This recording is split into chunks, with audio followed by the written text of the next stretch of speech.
नमस्कार, स्वागत है आपका। आप देख रहे हैं द न्यूज और मैं रानी गुप्ता आपके साथ। जैसे ही सीबीआई ने वसूली कांड मामले को लेकर के एलजी से सत्येंद्र जैन के खिलाफ मामला दर्ज करने और जांच करने की सिफारिश की है, परमिशन मांगी है, इसके बाद से ही लगातार इस मामले को लेकर के राजनीति तेज हो गई है।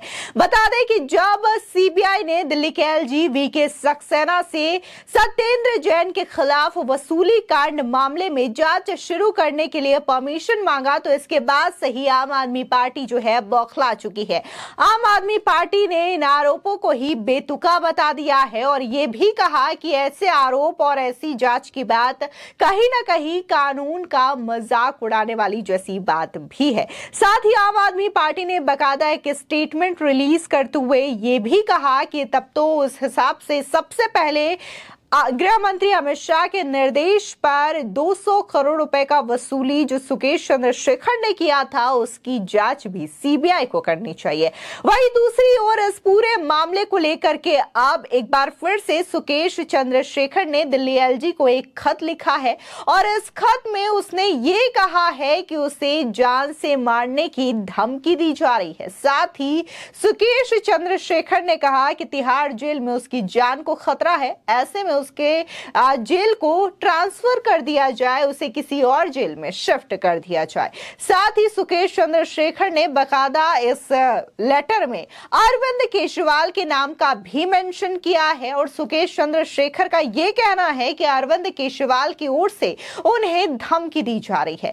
बता दें, दरअसल कल ही एक खबर सामने आई थी कि कैसे सीबीआई ने बाकायदा एक लेटर लिखा है वसूली कांड यानी कि प्रोटेक्शन मनी, जो कि सुकेश चंद्रशेखर ने अपने लेटर पे आरोप लगाया था और ये कहा था कि जब वो जेल में था सत्येंद्र जैन उनसे मिलने आए थे और सत्येंद्र जैन ने 10 करोड़ रुपए प्रोटेक्शन मनी सुकेश चंद्रशेखर से मांगी थी। अब इस मामले को लेकर के सीबीआई तफ्तीश में जुट चुकी है और सीधे तौर पर सीबीआई ने दिल्ली के एलजी विनय कुमार सक्सेना को एक पत्र लिखा और इस पत्र में सत्येंद्र जैन के खिलाफ जांच शुरू करने की मांग रखी है। फिलहाल अभी इंतजार एलजी के परमिशन की है, एलजी के जवाब का इंतजार है। वहीं इस मामले को लेकर के सत्येंद्र जैन से पूछताछ के लिए सीबीआई की मांग को लेकर आम आदमी पार्टी की ओर से एक स्टेटमेंट रिलीज किया गया और कहा गया कि सीबीआई ने सिर्फ और सिर्फ महाठग के बयान के आधार पर सत्येंद्र जैन और अन्य के खिलाफ जांच करने के लिए एलजी से अनुमति मांगी है। यह कानून का मजाक उड़ाने के अलावा और कुछ नहीं है। आम आदमी पार्टी ने स्पष्ट रूप से सत्येंद्र जैन और सुकेश चंद्रशेखर या उनके किसी भी सहयोगी के बीच किसी भी संबंध, संचार और किसी भी पैसे के लेन देन से साफ इनकार कर दिया है। यानी कि सुकेश चंद्रशेखर ने जो आरोप लगाया था कि कैसे उसने आम आदमी पार्टी को 50 करोड़ रुपए दिए हैं ताकि साउथ लॉबी में उसे एक महत्वपूर्ण पद पार्टी के अंदर दिया जा सके, साथ ही 10 करोड़ रुपए प्रोटेक्शन मनी के तौर पर भी सुकेश चंद्रशेखर ने सत्येंद्र जैन पर आरोप लगाया था कि वो जेल में आए थे और मुझसे हर महीने 2 करोड़ रुपए प्रोटेक्शन मनी देने की बात कही थी। इन तमाम आरोपों को आम आदमी पार्टी ने खारिज कर दिया है। उनका यह कहना है कि जो सुकेश चंद्रशेखर ने आरोप लगाया उससे पार्टी का या फिर सत्येंद्र जैन का कोई भी लेना देना नहीं है। साथ ही आम आदमी पार्टी ने यह भी कहा कि चूंकि मोदी सरकार ने सुकेश चंद्रशेखर के बयानों को सत्यवादी हरिश्चंद्र की तरह सच मानना शुरू कर दिया है, इसलिए उसे सबसे पहले सुकेश चंद्रशेखर के दावों की पूरी तरीके से सीबीआई जांच शुरू करनी चाहिए, जिन्होंने 2020 में गृह मंत्री अमित शाह के निर्देश पर एक व्यापारिक परिवार से 200 करोड़ रुपए की अधिक से उगाही की थी, क्योंकि अमित शाह ने उसे ऐसा करने का निर्देश दिया था। आपको बता दें, दरअसल दिल्ली के तिहाड़ जेल में बंद ठग सुकेश चंद्रशेखर सहित कई हाई प्रोफाइल कैदियों से जबरन वसूली में केंद्रीय जांच ब्यूरो ने पूर्व मंत्री सत्येंद्र जैन पर गंभीर आरोप लगाए हैं। सीबीआई ने दिल्ली सरकार के पूर्व मंत्री सत्येंद्र जैन पर आरोप लगाया है कि उन्होंने एक सिंडिकेट के रूप में काम किया है। साथ ही दिल्ली के एलजी वीके सक्सेना से इस मामले में जांच शुरू करने की इजाजत भी मांगी है। फिलहाल सीबीआई को जैन के खिलाफ इस मामले में जांच शुरू करने के लिए एलजी के आदेश का इंतजार है।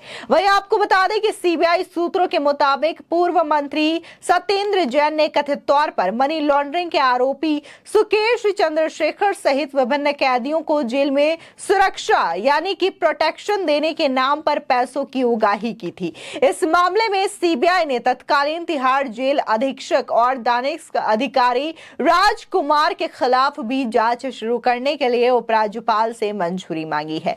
मीडिया रिपोर्ट के मुताबिक सीबीआई ने भ्रष्टाचार निवारण अधिनियम के प्रावधानों के तहत एलजी से इस पूरे मामले की जांच करने की इजाजत मांगी है। आपको बता दें, दरअसल 200 करोड़ रुपए की ठगी के आरोप में महाठग सुकेश चंद्रशेखर इस वक्त तिहाड़ जेल में बंद है। सुकेश चंद्रशेखर ने एक बार फिर से ये तमाम बातें सामने आने के बाद दिल्ली के एलजी वीके सक्सेना को एक और चिट्ठी लिखी है। चिट्ठी में उसने आरोप लगाया है कि सिसोदिया और सत्येंद्र जैन जेल के अंदर से अब भी एक समानांतर व्यवस्था चला रहे हैं। तिहाड़ में उसकी जान को खतरा है, उसे किसी और जेल में शिफ्ट कर दिया जाए। बता दें कि सुकेश ने कथित तौर पर दिल्ली के एलजी को 3 पन्नों का एक लेटर लिखकर मुख्यमंत्री अरविंद केजरीवाल और सत्येंद्र जैन के निर्देशों के तहत काम कर रहे जेल अधिकारियों पर मानसिक दबाव और उत्पीड़न का भी आरोप लगाया है। चंद्रशेखर ने इस खत में यह दावा किया है कि केजरीवाल के सहयोगी उनके परिवार को धमकी भरे संदेश भेज रहे हैं। उन पर सेव किए गए डेटा और एक पेन ड्राइव को डीआईजी जेल मंडौली या जेल के अधिकारी को सौंपने का दबाव भी डाला जा रहा है। उसने ये भी कहा है कि संदेश में यह धमकी दी गई है कि अगर मैंने केजरीवाल सत्येंद्र जैन के साथ समझौता नहीं किया तो मुझे जेल 13 मंडौली में ट्रांसफर कर दिया जाएगा और मेरा अंतिम हश्र किया जाएगा। बता दें कि मीडिया की खबरों के मुताबिक एलजी को लिखे पत्र में सुकेश ने लिखा है, चूंकि मैंने धमकी भरे संदेश में बताई गई धमकियों के आगे झुकने से इनकार कर दिया, इसलिए मुझे जेल 13 मंडौली में ट्रांसफर कर दिया गया, जहां सत्येंद्र जैन के करीबी सहयोगी अधिकारी तैनात हैं। बता दें, दरअसल तिहाड़ जेल में बंद महाठग सुकेश चंद्रशेखर की शिकायत पर सीबीआई ने दिल्ली के एलजी से सत्येंद्र जैन और तिहाड़ जेल के पूर्व सुप्रिंटेंडेंट राजकुमार के खिलाफ धारा 17A के तहत जांच करने की अपील की है। इस मामले में सुकेश ने सत्येंद्र जैन पर जेल में सुरक्षा देने के बदले मोटी रकम वसूलने का आरोप लगातार लगाते रहे हैं और इसी मामले को लेकर के सीबीआई जो है वह एलजी से परमिशन मांग रही है। फिलहाल एलजी के परमिशन का इंतजार सीबीआई को है और जैसे ही एलजी ये आदेश देते हैं कि सत्येंद्र जैन और जो जेल के सुप्रिंटेंडेंट रहे हैं तत्कालीन राजकुमार, अगर आदेश आ जाता है तो उनके खिलाफ सीबीआई की जांच शुरू हो जाएगी। फिलहाल इस पूरे मामले को लेकर के आपकी क्या राय है, हमारे कमेंट सेक्शन में जरूर बताएं। धन्यवाद।